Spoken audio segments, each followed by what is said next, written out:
fresco. Então, pera aí. Isso aqui é o trampo das ruas no Japão. Mostra aí a rua aí, caralho. Aqui é a parte nova.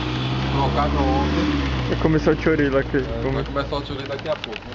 A reunião. E ali a velha. Isso aqui foi tudo trocado. Tudinho trocado. Na pá, escavadeira e britadeira. É O isso que aí. você fez isso? Falei. Eu quebrei tudo, cara. Tem que arrumar toda a calçada da escola. Mostra uma escola aí, cara. A escola aí, isso. Tem que levar os materiais embora que não vai usar mais, né? Fazer acabamento, limpar todo o chão. Deixa eu ver. Vamos fazer as linhas, né? Sinal de trânsito. Sinal de trânsito, vai, manda aí, Felipe.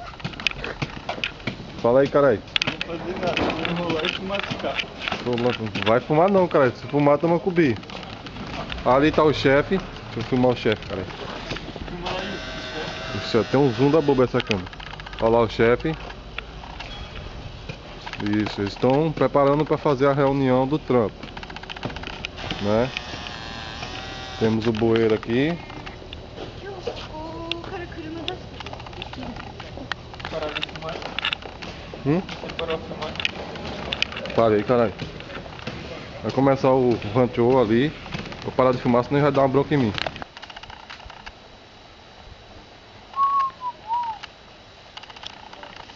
Esse aqui é o caminhão de construção. É isso aí. As ferramentas. Placas de sinalização. A britadeira.